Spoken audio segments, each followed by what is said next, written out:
Taiwan is on the edge.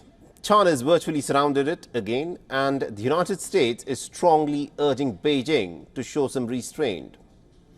The Taipei says that it detected about 49 Chinese aircraft since Beijing launched its two-day military drills that it is calling as punishment military drills after the self-ruled Taiwanese new leader has vowed to defend the island's autonomy. Now, Beijing claims that these punishment military drills are a strong deterrent for any separatist activities within Taiwan. It's also a stern warning against any interference and provocation by external forces, which refers to American support for Taiwan.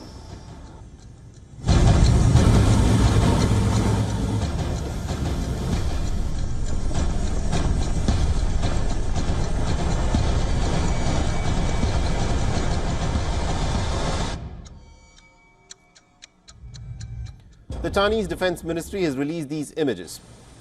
The red lines are the Chinese naval ships and jets that have encircled Taiwan. In the waters and the airspace south of the Taiwanese island, a fleet of escort ships, anti-submarine patrol aircraft and shipborne anti-submarine helicopters formed a joint strike network. Now, Beijing says that the Taiwanese question is at the very core of China's interests, and it is a red line that must not be crossed. While Taiwan's newly elected president Lai Ching-te has vowed to defend the values of freedom and democracy, Taipei calls the military drills completely destructive.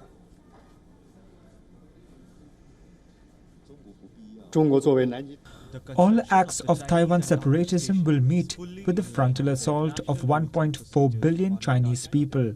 All Taiwan independence forces will be left with their heads broken and blood flowing after colliding against the historical trend of China achieving complete unification and sustainable development. 这样子的动作对于解决不同的意见、看法或者是争端，来两岸这个民众之间的这种感情，基本上都没有任何的帮助，都是一个破坏性作用。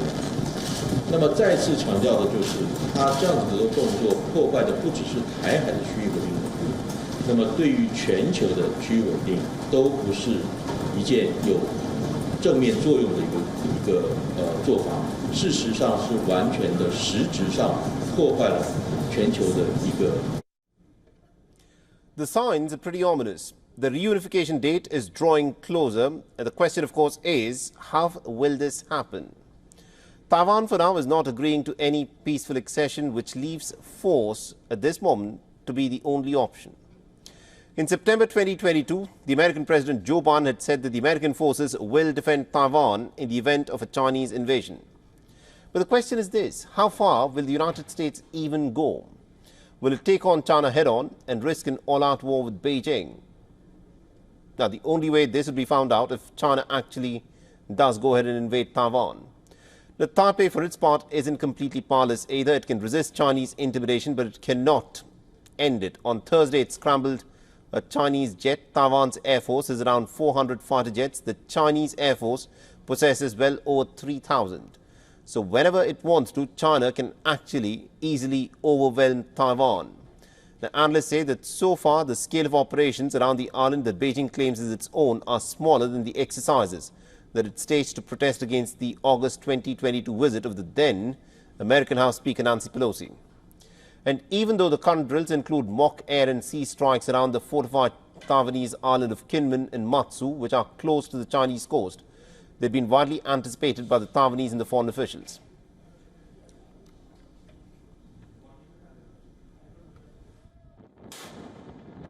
其实也没有特别的感觉，就是像一般的军演一样这样子，对吧？他们也蛮常军演的，对吧？所以就差不多是这样。没有什么特别的感觉，说实在的，对吧？因为他们蛮常军演的，动不动就军演一下，对吧？如果真的要动手的话，早就动手。 All right, now to help us make sense of what in fact is happening at this moment in these tensions between China and Taiwan, we're being joined by Lieutenant General Raj Shukla is joining us on this broadcast. So let me in fact ask you this: what in your reading is the significance of the Chinese punishment military drills of surrounding Taiwan? The scale of the exercises are not very different from what occurred when Nancy Pelosi came in 22 or when the previous Taiwanese president met the American speaker in 23. So I think the aims are multifold. One is, of course, to coerce lie. There is a signaling to the US and its allies that we are not going to take any of this stuff lightly. There is also this desire to test the operational readiness of the PLA. Do remember that the PLA, especially the Rocket Force and Strategic Support Force, have been in deep trouble in recent times over corruption and their operational preparedness, which is a great cause for the worry for President Xi. And also, I think, these practice runs can one fine day just transit very easily from an exercise posture to an operational assault. Yeah, that's an interesting point that you made there. But this is, of course, the question, right? I mean, the American policy in Taiwan is that of strategic ambiguity, and with the Americans now caught up in the wars that are unfolding in Ukraine and Gaza, do you think the Chinese leadership is sensing an opportunity at this moment to militarily unify Taiwan? As you rightly observed, American power, these $950 billion, 800 bases, and 11 aircraft carriers, we are seeing American power fragment. While the Americans should actually be pivoting to the Western Pacific, they've been distracted in Ukraine and now in West Asia. If you recall, Jake Sullivan, I think 1 week before October 7th, said that, there are many trouble spots all around the world. He pointed to Taiwan, but he said West Asia is by and large settled, and how wrong he was proved.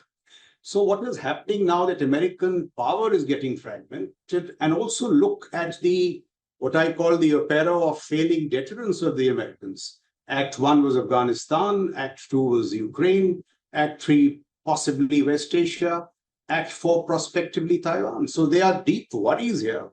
And I would also say that, to me it appears that China under Xi is determined to unify Taiwan by a clever mix of persuasion and coercion if possible, else by force. And when would he do it, or why would he do it? When he senses weaknesses in American deterrence. Well, General Shukla, thank you very much indeed for joining us and getting us that perspective there. For all the latest news, download the WION app and subscribe to our YouTube channel.